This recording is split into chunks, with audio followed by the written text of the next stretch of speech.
Bismillah, elhamdülillah ve salatu ve selamu ala Resulillah amma ba'd. Esselamu aleyküm ve rahmetullahi ve berekatuhu. İnne ahsenel hadisi kitabullah ve ahsenel hadi Muhammedin sallallahu aleyhi ve sellem. Aziz qarindoshlar, biz hadislar to'plamidagi zakat bölümünün fitr zakati, sadiq fitr, zakat xodimi ve zakatning kimlarga berilganligi to'g'risida tugaga kelgan davomlashtiramiz. Bismillahirrahmanirrahim. 2734 hadis.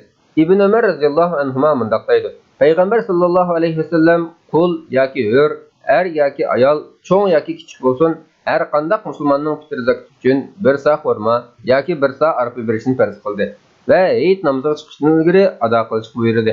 Buxoriy 1503 hadis. 2735 hadis. İbn Ömer radhiyallohu anhuma Payg'ambar sallallohu alayhi vasallam kishilarni namoz o'qishdan burun fitr zakatini berish buyurdi dedi. O'zimi Eiddan 1-2 kun burun beradi. Abu Davud 1610 hadis. Albani sahih degan.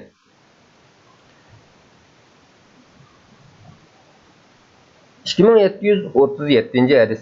Abu Said Hudri radhiyallohu anhu mundaq deydi. Payg'ambar sallallohu alayhi vasallamning zamonida cho'ng yoki kichik, hur yoki qul bo'lsin, hammamiz fitr zakati uchun bir sa yemak yoki bir sa qurut yoki bir sa arpa yoki bir sa xurmo va yoki bir sa quruq uzum beratdik. Bu toki Muaviya Shamdan bizning yanimizga, ya'ni Makka kelganga qadar shunday bo'lmoqda. Muaviya ibn Abu Sufyan haj yoki umr qilish uchun Makka kelgan vaqtida munbarga chiqib jamoatga so'z qildi va Shamning 2 mut bug'doyi bir sa xurmo tanlab qarayman dedi. Shuning bilan xalq sadiq fitrni uning degani bo'yicha berishga boshladi. Ammo men burun qo'lchimni berib kelyapman, ham umrimning oxirigacha shunday davomlashtiraman. Muslim 985 hadis. 2738 hadis. Abdullah ibn Sa'laba ibn Suayr dadasining mundaq deganligini rivoyat qildi. Payg'ambar sallallohu alayhi vasallam o'rnidan turib, kishilarga so'z qilib, sadiq fitr uchun mayli hur yoki qul, cho'ng yoki kichik bo'lsin, odam beshiga bir sa xurmo yoki bir sa arpa berishga va har 2 odam beshiga bir sa bug'doy berishga buyurdi. Abu Davud 1620 hadis. Albani sahih degan.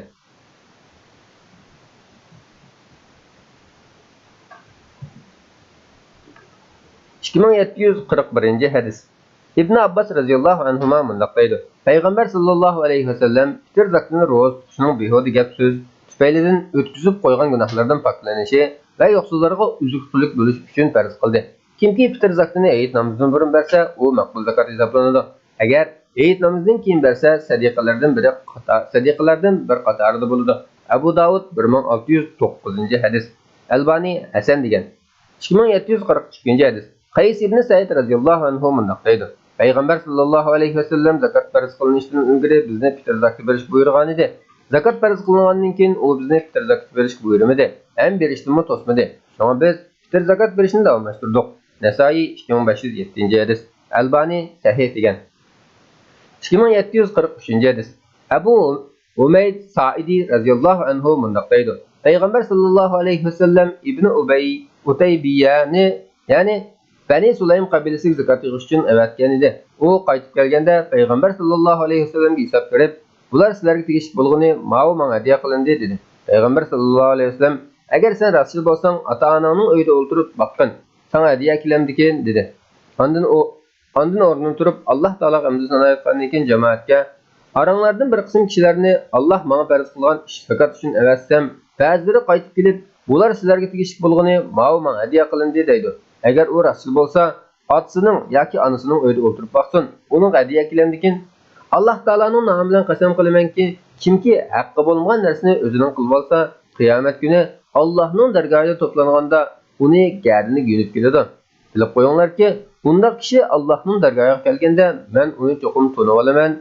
Chunki uning ilib olgan narsasi tugi bo'lsa bo'zlaydi, kala bo'lsa mo'raydi, qo'y bo'lsa ma'raydi deb xitob qildi. Ondan qo'lini qo'ltiqqa ko'rinib qolgudek darajada qo'lga ko'tarib, "Ey Alloh, yetkizdimmi?" dedi. Buxoriy 7197 hadis. 2744 hadis. Adi ibn Umayra Kindi radhiyallohu anhu mundaq deydi.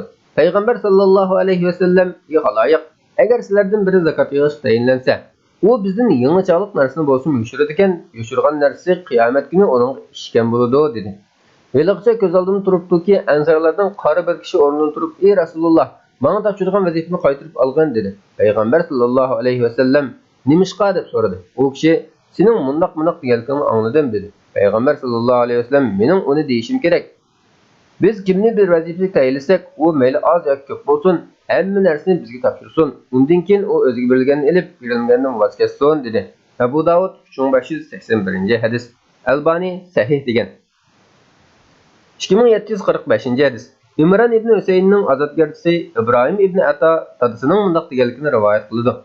Ziyad radhiyallohu anhu yoki ba'zi amillar İmran ibn Hüseyinni zakot yig'ishga avatgan edi.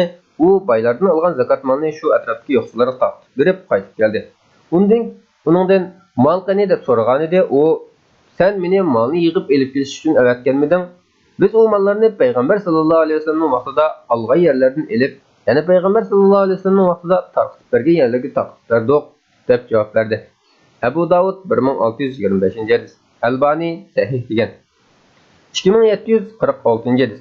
Jarir ibn Abdullah radhiyallohu anhudan rivoyat qilinadiki, payg'ambar sallallohu alayhi vasallam mundaq degan: "Yeninglarga kelgan zakot xodimlari sizlardan mamnun bo'lgan holda qaytsin."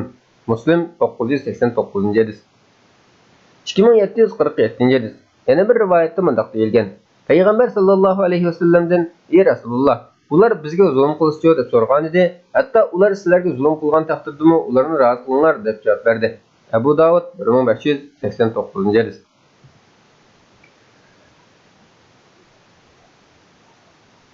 2750-hadis. Anas ibn Malik radhiyallohu anhu payg'ambar sallallohu alayhi vasallamning mundaq deganligini rivoyat qildi: "Zakat elishda haqsizlik qilgan kishi gunoh jihatda zakat bergan kishiga o'xshash." Abu Davud 1585-hadis. Albani hasan degan. 2751-hadis. Rafi ibn Hadid radhiyallohu anhudan rivoyat qilinadiki, payg'ambar sallallohu alayhi vasallam mundaq degan: "Zakatni haqqoniyat bilan yo'qqa xodim toki uyga qaytib kelguncha Alloh yo'lida g'azab chiqqan kishiga o'xshaydi." Abu Davud 2936-hadis. Albani sahih degan. 2753-hadis. Abdullah ibn Abu Avfa mundaq deydi: "Dadam Hudaybiyada daraxt ostida payg'ambar sallallohu alayhi vasallamning bay'at qilganlarning qatoridan edi. Payg'ambar sallallohu alayhi vasallam zakatini elib kelganlarga: 'Ey Alloh, falonchining oilasiga rahmat qilgin' deb duo qildi. Dadam zakatini elib kelgan edi. 'Ey Alloh, Abu Avfa oilasiga rahmat qilgin' deb duo qildi." Abu Davud 1590-hadis. Albani sahih degan. 2755-hadis. Abdul Muttallib ibn Rabi'a ibn Aris mundaq deydi: "Rabi'a ibn Aris bilan Abbas ikkisi bir yerda ko'rishib, o'g'lim, ya'ni Abdul Muttallib bilan o'g'lim Fazli ibn Abbasni payg'ambar sallallohu alayhi vasallam evatib baqsaq, payg'ambar sallallohu alayhi vasallam ularni zakat yig'ish vazifasiga tayinlasa, ularni boshqa kishilardek topshirganini topshirib, o'zlari ilishtirishni elib kelgan bo'lsa" deyishdi. Dal shu paytda Ali ibn Abu Talib radhiyallohu anhu ularning yoniga kelib qoldi. Ular ahvolni uning aytganida Ali ularga: "Undaq qilmanglar, chunki payg'ambar sallallohu alayhi vasallam o takliflarni qabul qilmaydi" dedi. Rabi'a Ali radhiyallohu anhuga: "Sen bizning qizg'ini shunaq davatsan. Sen payg'ambar sallallohu alayhi vasallamning o'g'li bo'lgan vaqtingda biz seni qizg'anmagan edik" dedi. Buni anglagan Ali radhiyallohu anhu: "Undaqda ularni payg'ambar sallallohu alayhi vasallamning oldiga avatib ko'ringlar" dedi. Shuning bilan biz payg'ambar sallallohu alayhi vasallamning yoniga yurib ketdik. Ali radhiyallohu anhu shu yerda yonboshlig'ini yetib qoldi. Payg'ambar sallallohu alayhi vasallam peshin namozini o'qib chiqqanda biz uningdan burun hujrasining oldiga berib turdik.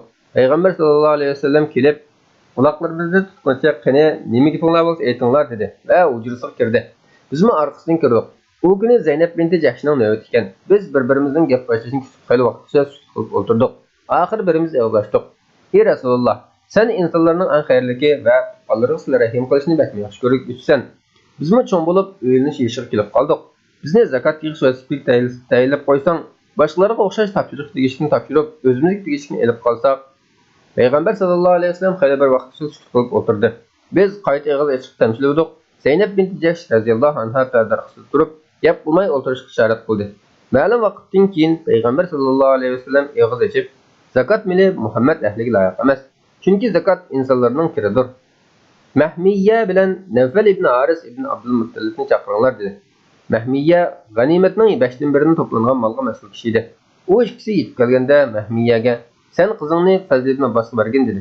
Şunun bilan u qizning fazliga berdi. Ondan Navfalga "Senmi qizingni buningga bergin" dedi. Şunun bilan u mu qizini menga berdi. Ondan Mahmiyaga "Bularning mahr haqqini g'animatning 5dan 1dan to'plangan moldan elib bergin" dedi. Muslim 1072-hadis. 2756-hadis.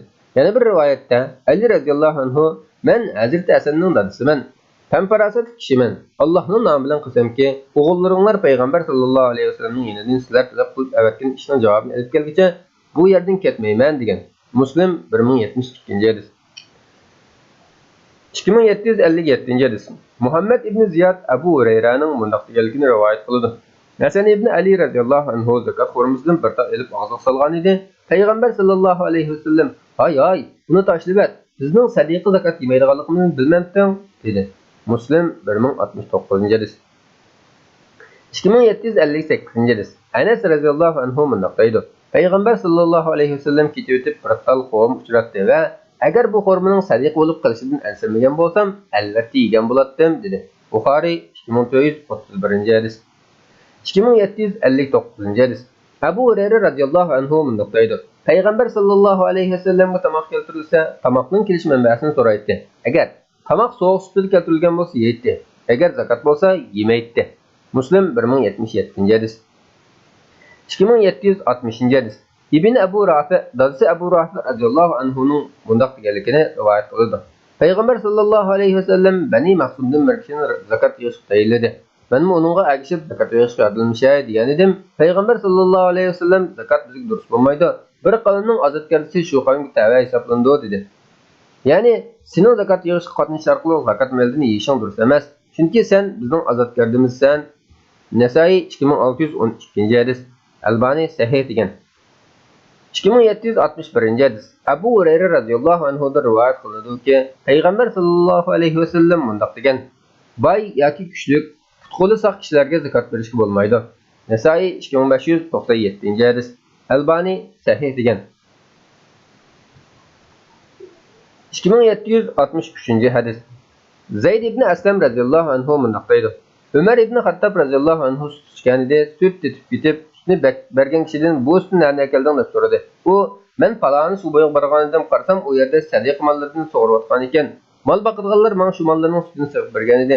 Men u sutni qachonga olib olgan edim. Bu sut shu edi" deb javob berdi. Shuning bilan Umar qo'lini og'ziga tiqib ichgan sutni yondirib etdi. Malik 606-hadis. 2765-hadis. Ummu Atiya Ansari radhiyallohu anha bundoq deydi. Payg'ambar sallallohu alayhi vasallam Aisha radhiyallohu anhaning qishiga kelib, "Yigidek bir narsa bormi?" deb so'radi. Aisha radhiyallohu anha "Nusayba o'ziga sadiq qilingan qo'yning go'shidan bizga avatib bergan ekan, uningdan boshqa narsa yo'q" dedi. Payg'ambar sallallohu alayhi vasallam "U sadiqa joyiga yetib bo'pti. Ya'ni shuni keltirgin. Chunki sadiqani qabul qilgandan keyin boshqalarga sovg'a qilsa, u boshqalar zakat hisoblanmaydi" dedi. Buxoriy 1494-hadis. 2766-hadis. Anas radhiyallohu anhu bundoq deydi.